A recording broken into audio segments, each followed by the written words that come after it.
नमस्कार दोस्तों, चलिए आज हम आपको बताते हैं चिन्ह परिपाटी क्या होता है। देखिए, चिन्ह परिपाटी जो यू वी एफ आई और ओ इनका चिन्ह कब प्लस होता है और कब माइनस होता है, इसी पर हम थोड़ा आज चर्चा करेंगे। तो ध्यान दीजिएगा, यह हमारा एक दर्पण है जिसका नाम है अवतल दर्पण। ध्यान दीजिएगा, यह कौन दर्पण है? अवतल दर्पण। इसे हम कार्तीय तल की बिंदु, ये आपका एक बिंदु है जिसे हम लोग कहते हैं मूल बिंदु, यहां पर रखे हैं, मूल बिंदु पर रखे हैं। अब क्या होता है, देखिए अवतल दर्पण में क्या होता है, चाहे अवतल से उत्तल हो, सदैव किरणें जो होती हैं बाईं ओर से छोड़ी जाती हैं। क्या होती हैं? बाईं ओर से किरणें यहाँ पर छोड़ी जाएंगी। जब यहाँ से इसमें किरणें छोड़ी जाएंगी तो क्या होगा? इसका मतलब ये है कि वस्तु कहाँ रखी जाएगी? बाईं ओर। वस्तु कहाँ रखी जाएगी? बाईं ओर। जब वस्तु हम बाईं ओर रखेंगे तो यही कारण है, देखिए बाईं ओर रखे ना, यानी कि इधर अगर रखेंगे भाई जाहिर बात इधर ही वस्तु रहेगी, तो हम u का मान सदैव क्या कहते हैं? ऋणात्मक ले लेते हैं। क्या ले लेते हैं? u सदा ऋणात्मक होता है। क्यों? क्योंकि वह जो वस्तु रहता है, वस्तु क्या कहाँ रखेंगे? दर्पण के बाईं ओर, और बाईं ओर जाने पर यह देखिए ऋणात्मकता का मान बढ़ता है, यानी कि ये क्या होता है? ऋणात्मक होती है। इधर अगर आएंगे तो क्या होगा? ऋणात्मक, ठीक। और ध्यान दीजिएगा, जब ऊपर की तरफ जाएंगे, चाहे इधर ऊपर जाए या फिर इधर ऊपर जाएंगे, दोनों बेस पे, ठीक, दोनों बेस पे क्या? दोनों बेस पर ही हमारा धनात्मक मान होगा। क्या होगा? धनात्मक मान होगा। क्या होगा भैया? धनात्मक मान। अब ध्यान देंगे, जब इधर जाएंगे तब, अगर इधर जाएंगे, ध्यान दीजिएगा, इधर गए तो मान क्या होगा? धनात्मक या ऋणात्मक? भाई धनात्मक होगा। क्या होगा? धनात्मक मान होगा। अब ध्यान देना, जब इधर जाएंगे तो चाहे इधर से चाहे इधर से अगर नीचे की ओर जाएंगे तो क्या हो जाएगा? ऋणात्मक होगा। क्या होगा? ऋणात्मक।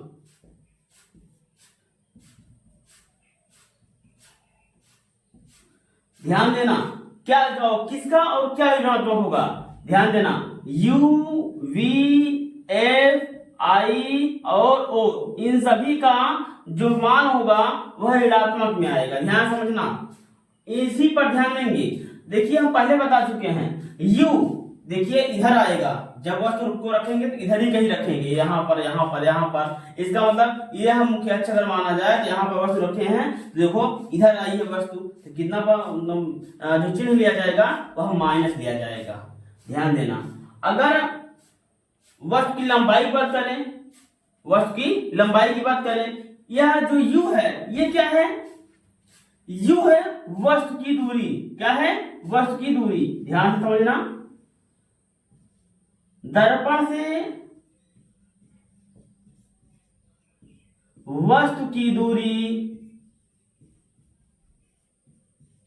ऋणात्मक होगी। क्या होगी? ऋणात्मक होगी, जिसे हम लोग कहते हैं u का मान ऋणात्मक होगा। ठीक है। और ध्यान देना, जब हम यहां पर वस्तु रखेंगे तो वस्तु की यदि हम बात करें, वस्तु रखेंगे, यह लंबा होगा, तो लंबाई की तरफ जो बढ़ेगा, लंबाई ऊपर जाता है तो लंबाई मान क्या होगा? धनात्मक होगा। इसीलिए तो क्योंकि ध्यान से समझना, इस हिसाब से जैसे u का मान ऋणात्मक हुआ, वैसे अब ऊपर गए ना वस्तु तो o आ जाता है, तो o का मान क्या होता है? o का मान आपका आएगा धनात्मक। देखिए अब ध्यान दीजिएगा, अगर उसका जो वस्तु रखे हैं, अब प्रतिबिंब की बात आएगी। प्रतिबिंब में कहाँ बनता है? अगर यहाँ बना, जैसे मान लो यहाँ वस्तु रखी गई है तो यहाँ टकराने के बाद कहाँ से निकल जाती है ना, तो ऐसे ही अगर देखा जाए जब निकलेगी तो यहाँ से मान लिया जाए तो देखो, अगर यहाँ पर प्रतिबिंब बना है तो ध्यान से देखिए, ऊपर से नीचे आया है और इधर ही है, इसी बेस पर हमारा v का मान भी माइनस होगा, क्योंकि नीचे बना है, और नीचे आने पर क्या होता है? नीचे आने पर क्या होता है? ऋणात्मक होगा। नीचे आने क्या होगा? ऋणात्मक होगा।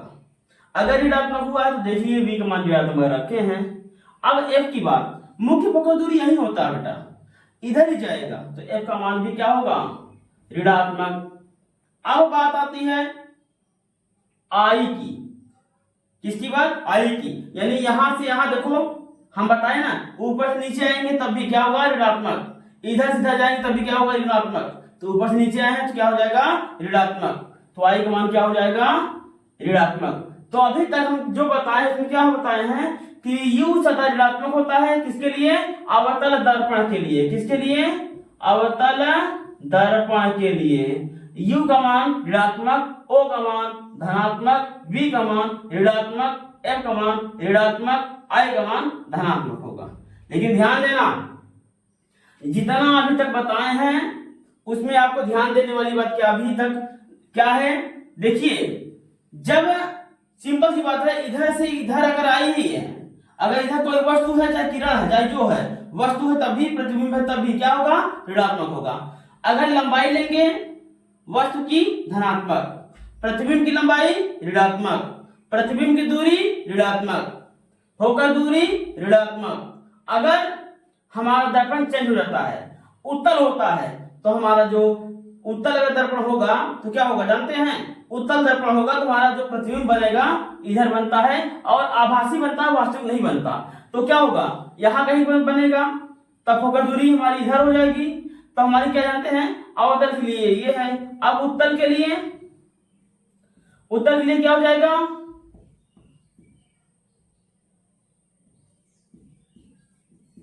उत्तल के लिए क्या होगा भैया, देखिए उत्तल में U सदा ऋणात्मक होता है, क्यों, वस्तु तो इधर ही रखी जाएगी, भले ही दर्पण आपका उत्तल हो, लेकिन हाँ प्रतिबिंब इधर बनेगा, प्रतिबिंब इधर बनेगा, तो V का मान क्या हो जाएगा, प्लस।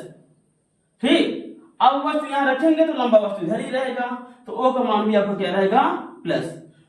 तो जब दर्पण चेंज होगा तो फोकस दूरी, यानी आपका जो फोकस दूरी है वह भी चेंज हो जाएगा, F का मान प्लस माना जाएगा।